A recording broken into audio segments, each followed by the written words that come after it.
Bonjour les Amos Stories. Abonnez-vous à cette chaîne et partagez vos histoires. Pour activer les sous-titres, recherchez l'icône CC sur le lecteur vidéo. Il sera situé en haut à droite si les sous-titres sont disponibles. Plongeons maintenant dans le vif du sujet. Aïcha essuya ses mains moites sur son tablier, essayant de se calmer. Le tintement des verres et les murmures des conversations emplissaient la luxueuse salle de bal de la propriété de Philip Whitman. Les grands lustres scintillaient au-dessus, projetant une lueur dorée sur l'élite de la ville, vêtue de vêtements de créateurs, sirotant du champagne et discutant de leurs dernières affaires et de leurs voyages internationaux. C'était un monde totalement étranger pour Aïcha, une jeune femme issue d'un milieu modeste. Elle travaillait comme serveuse lors de ces événements depuis un certain temps déjà, tenant des plateaux en équilibre et se faufilant à travers la foule de milliardaires sans se faire remarquer. C'était généralement ainsi.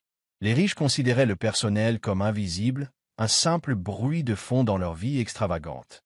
Mais ce soir-là, quelque chose de différent régnait. Une tension palpitait dans l'air qui faisait battre le cœur d'Aïcha plus vite.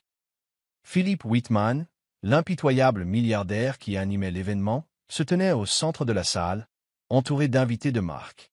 Sa silhouette haute et imposante respirait la puissance, et son sourire, bien que charmant, n'atteignait jamais son regard froid et calculateur. C'était un homme connu pour sa langue acérée et son humour cruel, quelqu'un qui aimait rappeler aux autres leur position inférieure dans la hiérarchie sociale. Alors qu'Aïcha passait devant son groupe, un plateau de flûte de champagne à la main, le regard de Philippe se posa sur elle. Son sourire s'élargit comme s'il venait de trouver un nouveau jouet.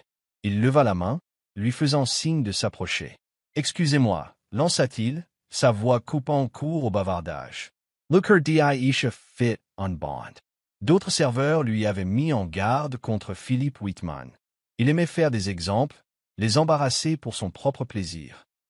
Elle s'approcha lentement de lui, les mains tremblantes tandis qu'elle stabilisait le plateau. « Comment t'appelles-tu » demanda Philippe d'un ton décontracté mais sec. « Aïcha » répondit-elle doucement, évitant tout contact visuel.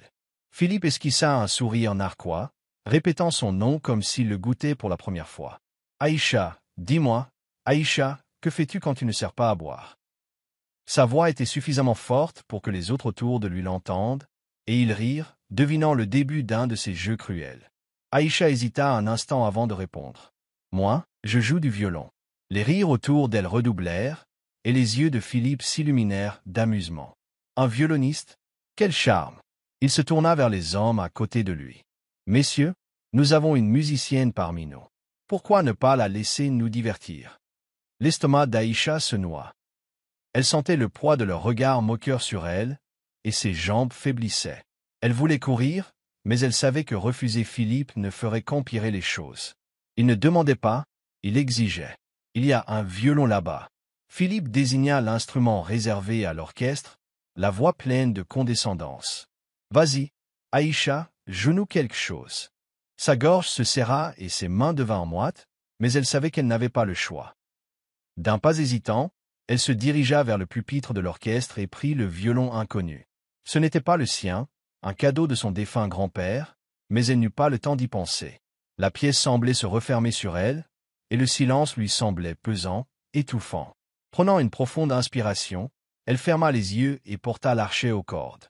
La première note fut hésitante, tremblante comme ses mains, mais à mesure qu'elle jouait, la musique commença à couler. Elle joua la même mélodie que son grand-père lui avait apprise, une mélodie pleine de tristesse et d'espoir, une chanson qui l'avait toujours réconforté dans les moments les plus sombres. Lentement, le rire moqueur s'estompa et la pièce se tut, le seul son étant les notes mélancoliques de son violon. Aïcha se perdit dans la musique, ses doigts dansant sur les cordes, et pendant un instant, elle eut l'impression d'être seule dans la pièce. La ville, les riches invités, même Philippe, rien de tout cela n'avait d'importance, seule la musique comptait. Tandis qu'elle jouait, l'expression des visages des invités changeait, leur sourire narquois et leur regard moqueur s'adoucissaient, remplacés par quelque chose d'inattendu, l'admiration. Le jeu d'Aïcha était empreint d'une émotion brute et toucha tout le monde dans la salle. Même Philippe, qui s'était préparé à rire de son humiliation, se retrouva fasciné. Lorsque la dernière note résonna enfin, un lourd silence s'abattit. Aïcha baissa le violon, le cœur battant, le souffle court. Elle ouvrit les yeux, s'attendant à du mépris ou du ridicule. Mais au lieu de cela, la salle éclata en applaudissements. Le bruit commença lentement, puis s'amplifia, emplissant toute la salle. Les mêmes personnes qui s'étaient moquées d'elle applaudissaient, certaines essuyant même des larmes. Aïcha resta figée, bouleversée par ce changement soudain. Pour la première fois de sa vie, elle se sentait perçue, non pas comme une serveuse, mais comme une musicienne, comme quelqu'un de vraiment talentueux. Elle avait passé des années à jouer seule dans sa petite chambre, rêvant de moments comme celui-ci, mais elle n'avait jamais imaginé que cela se produirait ici, dans une salle remplie de milliardaires. Philippe s'avança, son applaudissement lent et posé coupant les applaudissements. Son sourire s'était estompé, remplacé par une expression qu'elle ne parvenait pas à déchiffrer. L'amusement suffisant d'avant avait disparu. À la place, il y avait quelque chose de plus profond, presque du respect. « Bien joué, Aïcha », dit-il d'une voix plus basse, s'adressant uniquement à elle. C'était inattendu. Aïcha déglutit difficilement, incertaine de ce qu'elle ressentait. Son compliment, bien que sincère, la mit mal à l'aise. Quelques instants plus tôt, il était prêt à l'humilier, et maintenant il la regardait comme si elle était une énigme qu'il n'arrivait pas à percer. « Tu as du talent », continua-t-il, son regard rivé sur le sien. « Un vrai talent. Peut-être pourrions-nous trouver un moyen de l'exploiter. » Ces paroles, bien qu'apparemment bienveillantes, portaient un poids caché, une suggestion de quelque chose de plus. Le cœur d'Aïcha s'emballa, non pas d'excitation, mais de prudence. Elle avait appris depuis longtemps que les hommes comme Danny Mensah n'offraient rien sans attendre quelque chose en retour. Pour l'instant, cependant, elle se tenait sous la chaleur des applaudissements, son violon toujours à la main, la musique qu'elle avait jouée restant gravée dans le cœur de ceux qui l'avaient entendue. Philippe se retourna vers la salle, sa voix résonnant d'un charme raffiné. On dirait qu'on a assisté à une performance improvisée d'un virtuose inattendu, dit-il d'un ton doux et maîtrisé. Applaudissons-la encore une fois. La foule obéit et applaudit à nouveau, cette fois avec un mélange d'admiration et de surprise persistante. Aïcha sentit la chaleur lui monter aux joues sous les applaudissements. Cependant, elle était davantage concentrée sur Philippe. Quelque chose dans sa façon de gérer la situation semblait étrange. Elle ne savait pas s'il jouait encore avec elle ou si sa musique l'avait vraiment surpris. Avant qu'elle puisse y réfléchir, une silhouette émergea de la foule. Un homme d'un certain âge aux cheveux argentés, attirant l'attention sans effort, s'avança vers Aïcha d'un pas décidé. Ses yeux ne la quittèrent pas, tandis que les applaudissements s'estompaient, il la rejoignit en lui adressant un doux sourire. Son expression, cependant, exprimait une profonde admiration. « Vous jouez magnifiquement », dit l'homme avec chaleur. Sa voix était douce, mais exprimait l'autorité de quelqu'un habitué à être écouté. « Je suis Danny Chastain, chef d'orchestre de l'Orchestre Philharmonique de New York. » Aïcha avait le souffle coupé. Elle avait, bien sûr, entendu parler de Danny Chastain. C'était une légende de la musique classique, le genre de personne dont la parole pouvait faire ou défaire une carrière. Elle resta là, les yeux écarquillés, essayant de comprendre que cet homme se tenait devant elle et lui parlait. « Yeah! Je suis Aïcha », balbutia-t-elle, se sentant toute petite face à quelqu'un d'aussi grand. « Danny Surratt Dousman. Je sais, j'ai entendu beaucoup de musiciens talentueux, mais rarement quelqu'un joue avec autant d'émotion et de profondeur que toi. Tu as un don, Aïcha, un don qui ne devrait pas être confiné à cette pièce ou caché dans un restaurant. » Ces mots la frappèrent comme une vague. Était-ce vraiment le cas?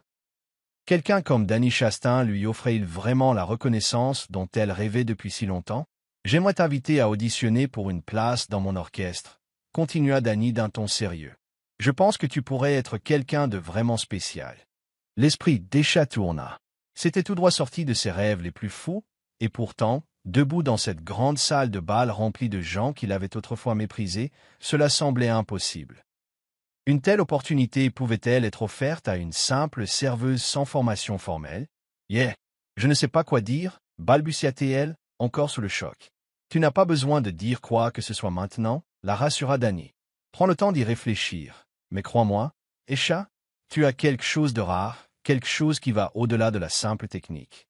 Quand tu seras prête, nous organiserons une audition. » Sa bouche était sèche et ses mains, tenant toujours le violon emprunté, tremblaient légèrement. Comment pouvait-elle refuser? L'opportunité d'auditionner pour l'un des orchestres les plus prestigieux du monde n'était pas chose courante. Le doute la rongeait. Et si elle n'était pas assez bonne? Et si elle n'était pas prête? Merci, murmura-t-elle doucement, sa voix à peine audible. Merci beaucoup. Danny hocha la tête, une lueur d'encouragement dans les yeux. On te recontactera, Esha, et n'oublie pas, ne laisse personne te dire que tu n'en es pas digne. Tu l'as bien mérité. Sur ce, il se retourna et disparut dans la foule, laissant Aïcha là, bouleversée. La réalité de ce qui venait de se passer commença à s'imposer, et avec elle, une vague d'émotions. Excitation, peur, espoir et incrédulité. Elle remit soigneusement le violon sur son support, ses doigts s'attardant un instant sur les cordes. Ce violon n'était pas le sien, mais il avait servi de passerelle vers quelque chose de bien plus grand qu'elle n'aurait jamais pu imaginer. En se redressant, elle parcourut la pièce du regard et aperçut Philippe Whitman debout à quelques mètres. Ses bras étaient croisés et ses traits anguleux étaient indéchiffrables, mais son regard était fixé sur elle. L'expression suffisante et arrogante de tout à l'heure avait disparu. Maintenant, il y avait autre chose, une intensité silencieuse qu'elle ne parvenait pas à définir. Pendant un instant, ils se fixèrent du regard. Esha ne savait pas trop à quoi s'attendre. Se moquerait-il encore d'elle? S'excuserait-il? Mais au lieu de cela, les lèvres de Philippe se retroussèrent en un petit sourire crispé. Alors, dit-il d'une voix basse et mesurée, on dirait que je t'ai sous-estimé. Esha cligna des yeux, prise au dépourvu. Elle ne s'attendait pas à ce qu'il l'avoue, surtout après la façon dont il l'avait traité plus tôt. Une partie d'elle-même avait envie d'être en colère, de s'en prendre à lui pour avoir tenté de l'humilier. Mais une autre partie d'elle-même, encore sous le choc de la proposition de Danny Chastain, ne pouvait s'empêcher d'éprouver un profond sentiment de triomphe. « Tu ne t'attendais pas à ce que je sois si doué ?» dit-elle d'une voix désormais assurée. Le sourire de Philippe s'estompa légèrement, mais ses yeux ne quittèrent pas les siens. « Non, je ne l'ai pas fait, » admit-il avec une pointe de regret. « Mais tu m'as prouvé le contraire. » Pour la première fois, quelque chose dans son regard la surprit. Était-ce du respect? Elle n'en était pas sûre, et honnêtement, elle s'en fichait. Elle avait ses propres émotions à gérer, ses propres rêves à poursuivre. Avant qu'elle puisse répondre, un autre invité s'approcha de Philippe, détournant son attention. Il se tourna pour leur parler, laissant Aïcha debout, enfin seule. La musique de l'orchestre reprit, emplissant la pièce de ses douces mélodies. Mais pour Aïcha, tout avait changé. La jeune fille qui était entrée dans la salle de bal sous les traits d'une serveuse invisible se tenait désormais au centre de l'attention, avec la chance de sa vie qui l'attendait. Elle n'était plus seulement une serveuse, c'était une musicienne, une rêveuse. Et ce soir, elle l'avait prouvé. Esha prit une profonde inspiration, l'esprit en ébullition, tentant de saisir l'énormité de ce qui venait de se passer. Elle était entrée dans la somptueuse salle de bal en tant que serveuse, espérant se fondre dans le décor comme toujours, servant discrètement les riches invités. Mais maintenant, elle repartait avec une offre qui pouvait tout changer. C'était bouleversant. Alors qu'elle se dirigeait vers la sortie, se faufilant dans la foule avec plus d'aisance qu'à son arrivée, ses pensées étaient un tourbillon. Pouvait-elle vraiment y arriver? Était-elle prête? Le doute la tenaillait, mais sous lui brillait une lueur d'espoir, faible mais constante. Pour la première fois depuis longtemps, le rêve de devenir violoniste ne semblait plus si lointain. Il semblait réel, possible. De l'autre côté de la pièce, Philippe Whitman se tenait seul près des grandes fenêtres, les bavardages de ses invités s'estompant tandis que son esprit vagabondait ailleurs. Il ne parvenait pas à se débarrasser du sentiment qui l'envahissait depuis la performance d'Esha. Il n'était pas du genre à s'attarder sur ses émotions. Elles étaient confuses, complexes et dangereuses dans son monde. Philippe avait bâti son empire de milliardaire grâce à des décisions froides et calculées, gardant ses émotions sous clé. Mais ce soir-là, quelque chose avait changé. Cette mélodie, avait réveillé quelque chose de profond en lui, quelque chose qu'il avait enfoui depuis longtemps. Alors que la soirée se poursuivait et que les invités le félicitaient pour ce nouvel événement réussi, Philippe s'éloignait de plus en plus des politesses. Son esprit revenait sans cesse à Esha, debout avec son violon, ses doigts dansant sur les cordes avec tant d'aisance et de passion. Cela faisait des années que la musique ne l'avait pas touché ainsi, et la mélodie qu'elle jouait lui était envoûtante et familière. Il se dirigea vers les fenêtres, contemplant l'horizon sombre de la savane. Les lumières de la ville scintillaient au loin, mais son esprit était ailleurs, dans la maison de son enfance. Il revoyait encore sa mère assise à leur piano à queue, jouant jusque tard dans la nuit. La musique était son moyen d'exprimer des émotions qu'elle ne parvenait pas toujours à exprimer. Enfant, Philippe avait passé d'innombrables soirées à l'écouter, captivé par le mouvement de ses doigts sur le clavier. Mais c'était avant l'accident, avant que tout ne change. Ce souvenir le frappa comme un coup de poing dans le ventre. La mort de sa mère avait été soudaine, un accident de voiture l'avait arraché à sa vie alors qu'il n'était qu'un adolescent. Par la suite, Philippe avait enfoui son chagrin sous des couches d'ambition, se lançant à corps perdu dans l'entreprise de son père. Il avait appris à réussir en étant impitoyable, en refoulant tout besoin d'émotion ou de connexion. La musique s'était éteinte avec elle, jusqu'à ce soir. La performance d'Esha avait fait vibrer cette part de lui qu'il croyait disparue depuis longtemps. La mélodie qu'elle jouait était la même que celle que jouait sa mère. Au début, il ne la reconnut pas, mais à mesure que la nuit avançait, elle devint évidente. Les notes douces et mélancoliques qu'elle jouait étaient identiques à celles du morceau composé par sa mère, une chanson qu'elle n'avait jamais partagée avec qui que ce soit en dehors de la maison. Comment Esha pouvait-elle le savoir? Philippe serra les mâchoires, les poings serrés contre ses flancs, regardant par la fenêtre. Il n'aimait pas cette sensation de vulnérabilité, d'exposition. Il avait passé des années à réprimer ce genre d'émotions, à les enfermer, à refuser de se laisser dominer par le passé. Mais maintenant, le contrôle lui échappait, et il ne savait pas comment l'arrêter. Il repensa au visage d'Esha pendant qu'elle jouait. Ses yeux étaient fermés, son expression sereine, complètement absorbée par la musique, comme si rien d'autre au monde n'avait d'importance. Elle n'avait pas seulement joué une chanson, elle l'avait vécue, mettant toute son énergie dans chaque note. Philippe avait tenté de se moquer d'elle, de la rabaisser, mais elle lui avait prouvé le contraire devant tout le monde. Il y avait de l'amertume dans cette prise de conscience, mais aussi quelque chose de plus doux. De l'admiration, peut-être. Aïcha possédait quelque chose qu'il avait longtemps repoussé, la passion, la pureté, une motivation qui dépassait l'ambition. Elle lui avait rappelé la personne qu'il avait aimée plus que quiconque au monde, sa mère. Philippe se détourna de la fenêtre, les pensées tourbillonnantes. Il avait besoin d'en savoir plus sur Esha. D'où venait-elle? Comment avait-elle appris cette mélodie? Ce ne pouvait être une coïncidence. Pour la première fois depuis longtemps, Philippe ressentit une attirance, un besoin de comprendre ce qui venait de se passer et pourquoi cela l'avait si profondément affecté. Une chose était sûre, ce n'était pas la dernière fois qu'il verrait Esha. Elle avait réveillé quelque chose en lui, quelque chose dont il ignorait l'existence, et il ne pouvait pas s'en détacher. Pas encore. Dans les jours qui suivirent, le monde d'Esha sembla bouleversé. Elle avait passé des années à se fondre dans la masse, à servir et à pratiquer le violon en solitaire. Mais après cette nuit au domaine Whitman, tout a changé. L'invitation à auditionner pour l'Orchestre Philharmonique de New York n'était pas seulement une opportunité, c'était une bouée de sauvetage. Elle avait l'impression que le rêve qu'elle poursuivait depuis si longtemps était enfin à portée de main. Mais ce rêve s'accompagnait de la peur. L'Orchestre Philharmonique était légendaire, et Danny Chastain n'était pas n'importe quel chef d'orchestre. Sa parole avait un poids immense dans le monde de la musique classique. Une recommandation de sa part pouvait ouvrir des portes dont Esha ignorait l'existence. Mais serait-elle à la hauteur des attentes? Était-elle vraiment prête? Chaque soir, après son service au restaurant, Esha se réfugiait dans son petit appartement, prenait son violon et jouait jusqu'à en avoir mal aux doigts.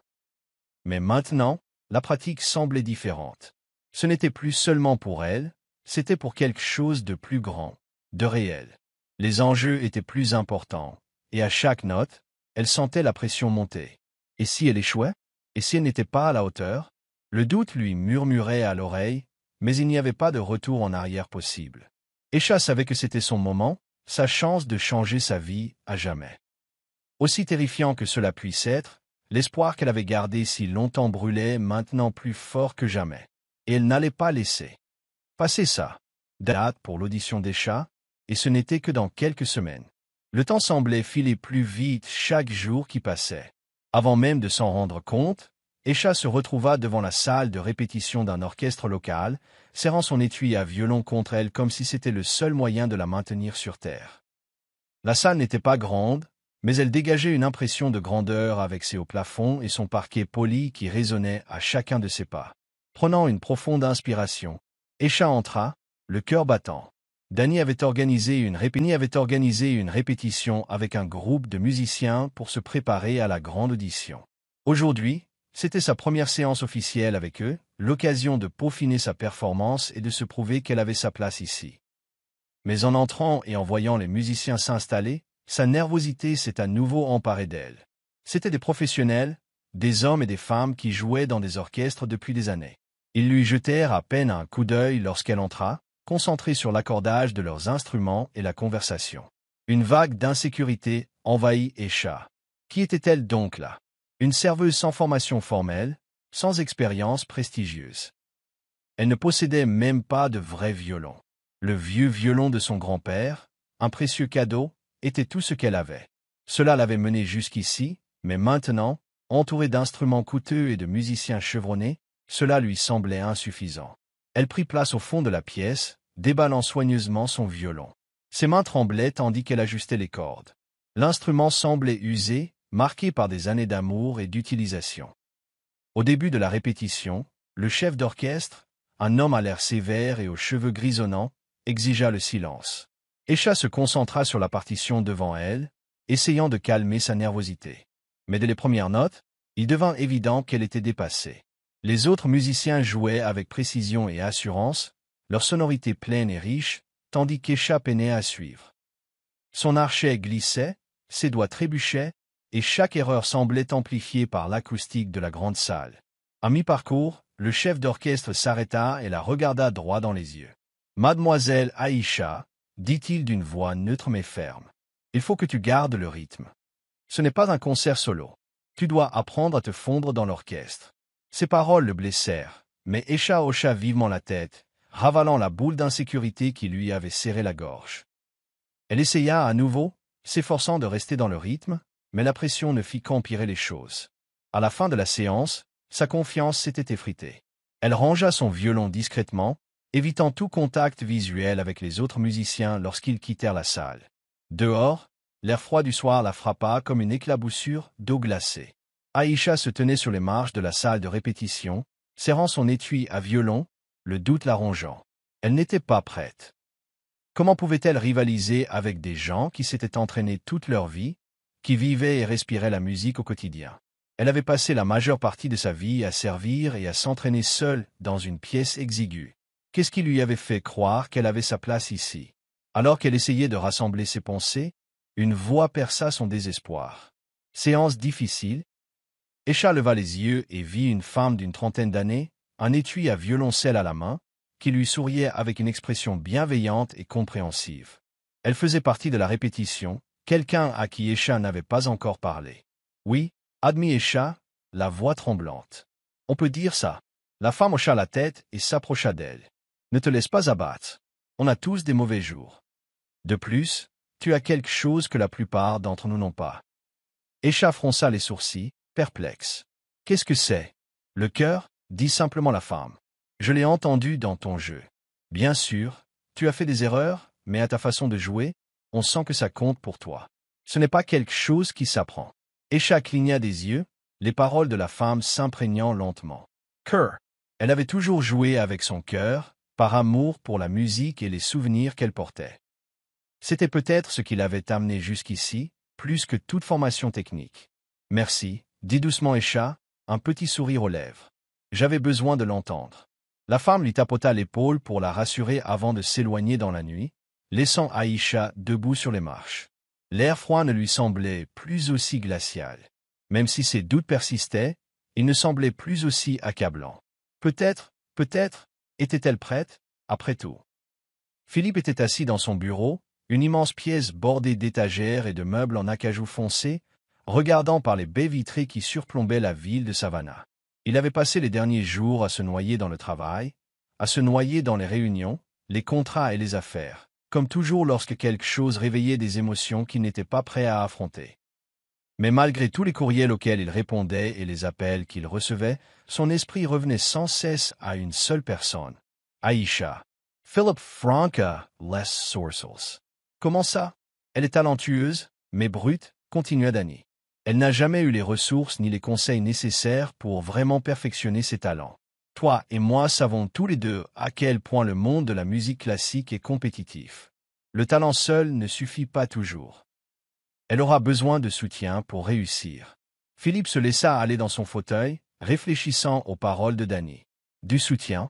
Quel genre de soutien? Celui qui lui donne accès aux meilleurs professeurs, instruments et opportunités. Elle a besoin de quelqu'un pour l'aider à naviguer dans ce monde. Elle a la passion, Philippe, mais il lui faudra plus que son violon et un rêve. Philippe resta silencieux un instant, regardant par la fenêtre. Il savait que Danny disait vrai. Le monde de la musique classique était impitoyable, et le talent brut d'Esha ne pouvait mener Aïcha bien loin, sans les ressources nécessaires. Pourtant, quelque chose en elle laissait Philippe persuadé qu'elle pouvait y arriver si elle avait le soutien nécessaire. « Et tu crois que je suis celui qui lui apportera ce soutien ?» demanda Philippe, d'une voix mesurée. Danny n'hésita pas. « Tu es en mesure de l'aider d'une manière dont la plupart des gens ne pourraient pas. Je sais que tu vois quelque chose en elle, Philippe. C'est pourquoi je t'appelle. » L'esprit de Philippe s'emballa. Il était indéniable que Esha était talentueuse, ni qu'il ressentait un lien étrange avec elle à travers la musique qu'elle jouait. Mais lui offrir le soutien dont Danny parlait signifiait bien plus qu'une simple aide financière. Cela signifiait ouvrir une porte que Philippe n'était pas sûr d'être prêt à franchir, une porte qui pourrait le forcer à affronter les émotions qu'il avait fuies pendant des années. « J'y réfléchirai, » dit finalement Philippe d'une voix réservée. « N'attends pas trop longtemps, » prévint doucement Danny. Le moment est venu pour Esha, et si elle n'obtient pas le soutien dont elle a besoin, quelqu'un d'autre pourrait prendre sa place. Et elle mérite d'avoir sa chance. L'appel prit fin, laissant Philippe seul avec ses pensées. Il contemplait la ville, le poids de la décision pesant sur lui. Esha avait éveillé quelque chose en lui, quelque chose qu'il n'était pas sûr de pouvoir ignorer. Mais s'impliquer signifiait s'ouvrir comme il ne l'avait pas fait depuis des années. Pour la première fois depuis longtemps, Philippe ne savait plus quoi faire. Mais une chose était sûre, Esha allait tout changer. Mais Esha avait changé quelque chose en lui. Sa musique, sa détermination, sa façon de tenir bon malgré l'humiliation qu'il lui avait infligée. Tout cela lui avait fait réaliser qu'elle était différente. Peut-être qu'il pourrait être différent lui aussi. Philippe n'a pas perdu de temps après sa conversation avec Danny. Plus il y réfléchissait, plus il devenait clair qu'il ne pouvait pas rester les bras croisés. Il avait toujours été maître de son destin, façonnant les événements selon ses propres désirs. Cette fois, ce n'était plus lui qui comptait, mais Esha et son potentiel. Mais le premier pas allait être le plus difficile. Il devait l'affronter, reconnaître ses actes. Il découvrit facilement où vivait Esha. C'était un quartier modeste, loin du luxe auquel Philippe était habitué. Son immeuble était petit, le genre d'endroit qui reflétait le travail acharné et la persévérance. En garant sa voiture et en se dirigeant vers sa porte, Philippe ressentit un pincement au cœur. C'était un aspect de la vie dont il s'était éloigné, mais il y pénétrait à présent. Il frappa à la porte, incertain de sa réaction. Lorsqu'elle s'ouvrit, Esha resta planté là, son expression passant de la surprise à une expression indéchiffrable. « Philippe, » dit-elle d'un ton neutre, mais ses yeux brillaient de confusion. « Que fais-tu ici ?» Philippe s'éclaircit la gorge, se sentant étrangement à l'aise dans son costume coûteux, au milieu du modeste appartement de la jeune femme. Il n'avait pas l'habitude d'être nerveux, mais il se tenait là, maladroitement, face à une femme qui avait toutes les raisons de lui claquer la porte au nez. « Je suis venu pour discuter. » D'une voix assurée, Philippe raconta ce qui s'était passé lors de l'événement et ce qui allait suivre. Esha fronça les sourcils tandis qu'elle l'observait, cherchant visiblement à deviner ses intentions. Au bout d'un moment, elle s'écarta et lui fit signe d'entrer. « Très bien, » dit-elle doucement. « Parlance. » Philippe entra dans son petit salon, remarquant le mobilier simple mais confortable. Une photo de sa famille trônait sur la cheminée, et des partitions étaient éparpillées sur la table basse. Il voyait bien à quel point la musique comptait pour elle. Elle faisait partie intégrante de sa vie. Esha était assise au bord du canapé, la posture tendue. Philippe restait debout, ne sachant pas par où commencer. Il n'avait pas l'habitude de s'excuser, mais il savait que cette conversation devait commencer par une. « Je te dois des excuses », commença Philippe d'un ton sérieux. « Ce que j'ai fait lors de la cérémonie n'était pas bien. Je t'ai mis dans l'embarras pour t'humilier, et je n'en suis pas fier. » Esha leva les yeux vers lui, les yeux écarquillés de surprise. Elle ne s'attendait visiblement pas à ça. Le milliardaire arrogant qui s'était moqué d'elle devant une salle pleine de monde se tenait maintenant dans son salon, s'excusant. J'ai beaucoup repensé à cette soirée, continua Philippe, et je réalise maintenant que je me suis trompé à ton sujet. Tu n'es pas qu'une serveuse ou une personne à qui on peut faire une croix. Tu as un vrai talent, Esha. Ta musique est spéciale. Esha croisa les bras, son expression s'adoucissant légèrement, mais toujours méfiante. Alors pourquoi es-tu ici? Pour te racheter? Philippe marqua une pause, choisissant soigneusement ses mots. En partie, oui, mais aussi parce que je crois que tu as le potentiel pour accomplir quelque chose de grand, et je veux t'aider à y parvenir. Esha cligna des yeux, visiblement décontenancée. Elle ne s'attendait pas à ce qu'il lui propose son aide. M'aider? Pourquoi? Parce que tu as quelque chose que l'argent ne peut pas acheter, répondit Philippe d'une voix ferme. De la passion. Du talent brut. J'ai passé ma vie à bâtir des empires, mais je n'ai jamais vu personne jouer comme toi ce soir-là. Tu m'as rappelé quelque chose que j'ai perdu il y a longtemps, et je ne veux pas te voir le gâcher parce que tu n'avais pas le soutien nécessaire. Esha le fixa du regard, les murs qu'elle avait construits autour d'elle commençant à s'effondrer. Pour la première fois, Philippe ne ressemblait plus à l'homme d'affaires froid et calculateur qu'elle connaissait. Il semblait humain. Tu crois que j'y arriverai? Demanda-t-elle doucement, une pointe de vulnérabilité perçant dans sa voix. Je sais que tu peux le faire, répondit Philippe sans hésiter, et je veux t'aider à y parvenir. Danny Chastain le voit aussi. Il t'offre une opportunité incroyable, mais il te faudra plus que du talent pour réussir. Tu auras besoin de ressources, de relations et de conseils. Aisha prit une grande inspiration, l'esprit est emballant. Une partie d'elle voulait dire non, fermer la porte à ce chapitre et s'en aller. Mais une autre part d'elle-même, celle qui rêvait de devenir violoniste depuis toute petite, savait qu'elle ne pouvait ignorer cette chance qui s'offrait à elle. D'accord, dit-elle finalement, soutenant le regard de Philippe avec une détermination retrouvée. J'accepte ton aide, mais cela ne signifie pas que je te fais confiance. Acquiesça Philippe, un léger sourire aux lèvres. D'accord, je le mériterai. Sur ce, tous deux se trouvaient au bord d'une nouvelle aventure, une collaboration fragile fondée sur un objectif commun. Philippe avait pris sa décision. Il leur appartenait désormais à tous les deux de mener à bien cette tâche. Au fil des semaines, Esha s'est investie dans la préparation de son prochain spectacle. Sous la direction de Danny, elle a assisté à des répétitions et des séances d'entraînement exténuantes. Philippe tenait à être présent, à la soutenir sans pour autant compromettre ses progrès. Un soir, après une longue répétition, Esha s'effondra sur le canapé de son appartement, son violon posé à côté d'elle. Philippe, qui revenait d'une réunion, remarqua son expression épuisée. « Ça va ?» demanda-t-il, l'inquiétude se lisant sur son visage. Esha soupira en se passant les doigts dans les cheveux. « Je suis juste fatigué. J'ai l'impression de devoir constamment faire mes preuves. » Et si je fais une erreur? Philippe s'assit en face d'elle, penché en avant. « Tu n'y arriveras pas. Tu as travaillé trop dur pour ça. Rappelle-toi juste pourquoi tu as commencé à jouer. Concentre-toi sur la musique, pas sur la peur. » Et s'il ne m'aime pas, elle laissa sa vulnérabilité s'exprimer. « Tu ne plairas jamais à tout le monde, Esha, répondit doucement Philippe. Joue pour toi-même. Joue pour la joie que ça te procure. C'est ça qui compte vraiment. » Esha hocha la tête, absorbant ses paroles. « Merci, Philippe. J'apprécie ta présence. » Il lui sourit en retour, ressentant une chaleur inattendue. « Je ne suis pas seulement là en tant que bienfaiteur. Je suis aussi là en tant qu'ami. Vous n'êtes pas seul dans ce cas. Parce que tu as quelque chose que l'argent ne peut pas acheter, répondit Philippe d'une voix ferme. De la passion. Du talent brut. J'ai passé ma vie à bâtir des empires, mais je n'ai jamais vu personne jouer comme toi ce soir-là.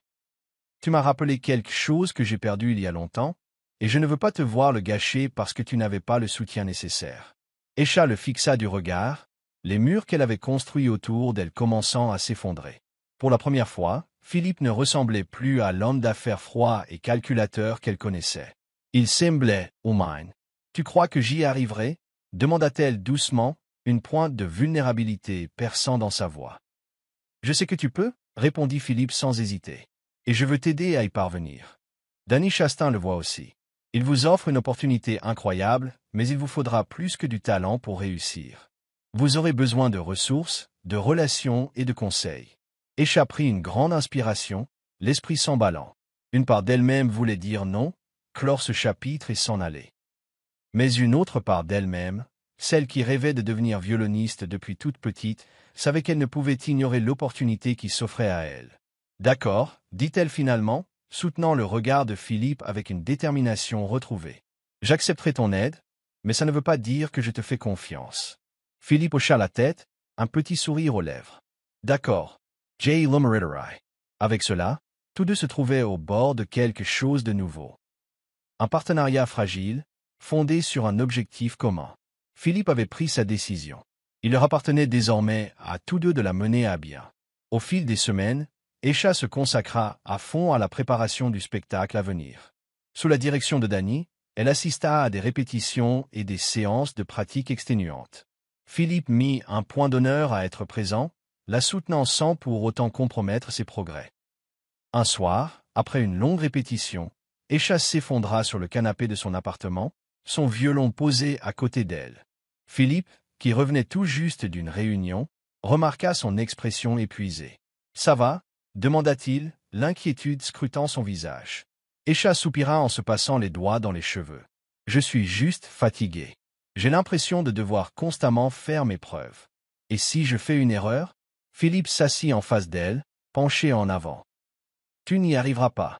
Tu as travaillé trop dur pour ça. Rappelle-toi juste pourquoi tu as commencé à jouer. Concentre-toi sur la musique, pas sur la peur. Et s'il ne m'aime pas, insista-t-elle, laissant transparaître sa vulnérabilité. Tu ne plairas jamais à tout le monde, Aïcha, répondit doucement Philippe. Jouez pour vous-même. Jouez pour la joie que cela vous procure. C'est ce qui compte vraiment. Aïcha hocha la tête, absorbant ses paroles. Merci, Philippe. J'apprécie ta présence. Il lui sourit en retour, ressentant une chaleur inattendue. Je ne suis pas seulement là en bienfaiteur. Je suis aussi là en ami. Tu n'es pas seul dans ce cas. Esha se tenait dans les coulisses, le cœur battant, se préparant à monter sur scène. Les musiciens de l'Orchestre Philharmonique de New York étaient des professionnels chevronnés, et elle se sentait malgré tout comme une étrangère parmi eux. Mais Danny lui avait rappelé à maintes reprises qu'il ne s'agissait pas d'être parfaite, mais de jouer avec son cœur. Et c'était quelque chose que personne ne pouvait enseigner. Esha avait cette passion en abondance. Tandis qu'elle attendait son signal, la porte des coulisses s'ouvrit et Philippe entra. Il était impeccablement habillé, comme toujours, mais son expression était plus douce qu'elle ne l'avait jamais vue. Il n'y avait aucune trace de l'arrogance dont il avait fait preuve auparavant.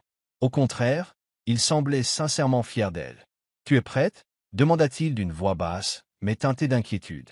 Esha déglutit difficilement, la nervosité la rongeant. « Je crois que oui, » répondit-elle d'une voix à peine murmurée. « Je me suis entraîné. » Mais Philippe s'approcha, la regardant du regard. « Tu vas être incroyable.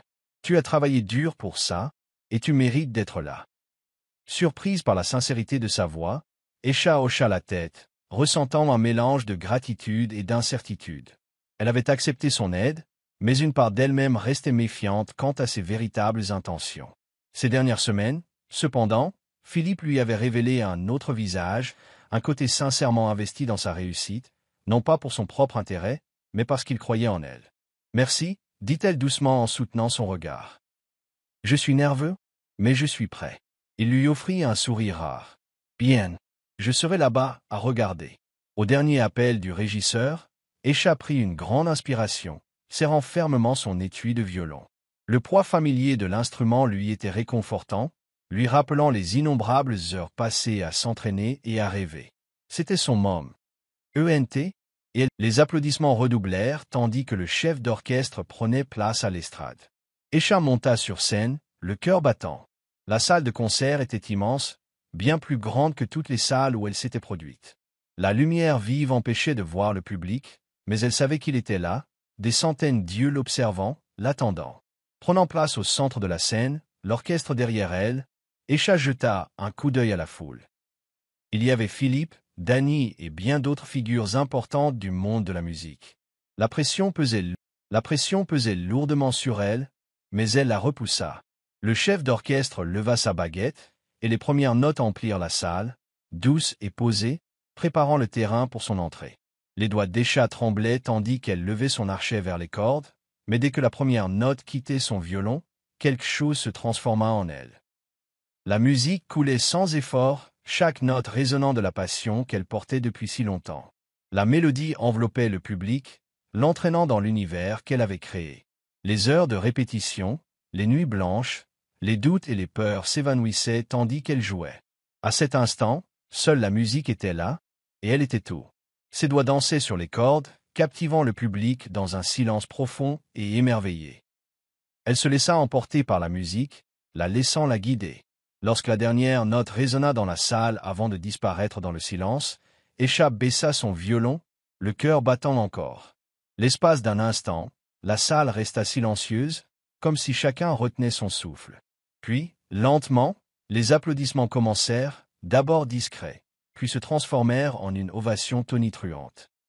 Chaleur et admiration l'envahirent tandis qu'elle se tenait là, respirant bruyamment, s'imprégnant de la scène. Elle avait réussi. Elle avait joué devant un public qui attendait la perfection. Et au lieu de cela, elle leur avait offert quelque chose de vrai, de sincère. Esha regarda le public et aperçut Philippe, applaudissant avec la même fierté discrète qu'elle avait déjà vue. Leurs regards se croisèrent. En cet instant, elle sut que tout avait changé. Pas seulement pour elle, mais pour eux deux. Ce n'était que le début. Dans les coulisses, l'énergie était palpable. Les musiciens la félicitaient avec des sourires et des compliments. Danny Chastain lui-même l'attendait, les yeux pétillants d'approbation. « Esha, dit-il d'une voix chaleureuse et sincère. Tu as joué avec cœur, exactement comme je m'y attendais. Merci, Danny, répondit Esha, essoufflée mais rayonnante. Je n'arrive pas à croire que c'est réel. Oui, c'est vrai, dit-il en souriant, et ce n'est que le début. Tu as un brillant avenir devant toi. Je n'en doute pas. Esha hocha la tête, sentant le poids de ses mots s'imposer à elle. Ce n'était pas une performance ponctuelle. C'était le début de quelque chose de bien plus grand. Mais même si l'excitation grondait autour d'elle, il y avait une personne à qui elle n'avait pas encore parlé, Philippe. Alors que la foule commençait à sortir de la salle de concert, Esha le remarqua près de la sortie, l'observant avec cette expression indéchiffrable. Il avait tenu sa promesse d'être là, et maintenant elle avait besoin de lui parler. En approchant, son cœur palpitait d'impatience. Philippe se redressa, sa main glissant dans les poches de son costume parfaitement coupé, mais il y avait dans son regard une douceur qu'il n'y avait pas auparavant. « Tu étais brillante, » dit-il doucement, d'une voix sincère. « Je savais que tu le serais. » Esha sentit ses joues s'empourprer légèrement sous ses compliments, mais elle n'était pas la juste pour les compliments. « Philippe, j'ai une question à te poser, » dit-elle d'une voix ferme malgré le tourbillon d'émotions qui l'envahissait. « Cette mélodie que j'ai jouée à ton événement, elle est dans ma famille depuis aussi longtemps que je me souvienne. Mon grand-père me l'a apprise, mais personne n'a jamais su d'où elle venait. Comment l'as-tu reconnue ?» L'expression de Philippe changea, son calme vacillant de quelque chose de plus profond, enfoui depuis des années. Il baissa les yeux, rassemblant ses pensées avant de croiser à nouveau son regard. « Ce n'était pas seulement la mélodie qui avait retenu mon attention ce soir-là, commença-t-il d'une voix plus grave, plus grave. C'était la façon dont tu la jouais. Tu vois, cette mélodie a été écrite par ma mère. Aisha Enyutles Suffolkup. Ta mère? Comment est-ce possible? » Philippe hésita, le regard perdu dans ses souvenirs. Ma mère était une musicienne brillante. Elle avait écrit ce morceau il y a des années, mais ne l'avait jamais partagé hors de la maison. Elle me la jouait quand j'étais enfant, avant sa mort. Je ne l'avais pas entendue depuis des années, jusqu'à ce que tu la joues à cet événement. Un frisson parcourut Esha. La mélodie que son grand-père lui avait apprise, celle transmise dans sa famille, venait de la mère de Philippe. « Comment est-ce possible ?» murmura-t-elle d'une voix à peine audible. « Il y a autre chose, » dit Philippe en prenant une profonde inspiration, son regard rivé sur le sien avec une intensité discrète. « J'ai fait quelques recherches après cette soirée. Je voulais comprendre comment on pouvait connaître un morceau de musique qui n'existait que dans ma famille. Ce que j'ai découvert a tout changé. » Le cœur d'Esha battait fort, sentant le sol se dérober sous ses pieds, les morceaux de sa vie se réorganiser d'une manière inattendue. « Qu'est-ce qui se passe? Ton grand-père, » dit lentement Philippe, n'était pas seulement musicien. C'était le premier amour de ma mère. Les mots restèrent suspendus entre eux. Esha le fixa, essayant de comprendre ce qu'il venait de dire. « Mon grand-père connaissait ta mère. » Philippe hocha la tête. « Oui, ils étaient ensemble avant qu'elle ne rencontre mon père. Mais c'était plus que ça. » Il marqua une pause, laissant le poids de ses paroles suivantes se poser. « Ta mère, celle que tu as toujours connue, n'est pas ta mère biologique. Tu es la fille de ma mère. Le monde sembla basculer tandis qu'Aisha reculait d'un pas, l'esprit bouleversé. Quoi? C'est impossible. Je sais que c'est dur à encaisser, dit doucement Philippe, mais c'est la vérité. Ton grand-père t'a élevé comme son propre fils après la mort de ma mère, gardant son identité et ta véritable filiation secrète. Il ne voulait pas que tu sois entraîné dans le monde de mon père, ce monde de pouvoir et de richesse qu'il avait détruite. La tête d'Aisha tourna à cette révélation. Toute sa vie avait été bâtie sur des fondations dont elle ignorait qu'elles étaient un mensonge. La mère de Gareth était aussi sa mère. La mélodie qui les avait unis était plus qu'une simple musique. C'était un fil conducteur qui les reliait à un passé commun. Les larmes lui montèrent aux yeux tandis que le poids de tout cela s'abattait sur elle. Philip S. approcha. L'expression S. assistant. Il posa doucement une main sur son épaule. Tu n'es pas seul, Aïcha, dit-il d'une voix ferme et réconfortante. Tu n'as jamais été seul. Nous sommes une famille. Aïcha leva les yeux vers lui, la vue brouillée par les larmes, mais un sentiment de paix l'envahit. C'était comme si les pièces manquantes de sa vie s'étaient enfin mises en place. Pour la première fois, elle n'avait plus l'impression de lutter seule contre le monde. Elle avait trouvé sa place, sa famille. Et ensemble, elle et Philippe pouvaient honorer la mémoire de la mère qu'ils partageaient. C'était leur nouveau départ.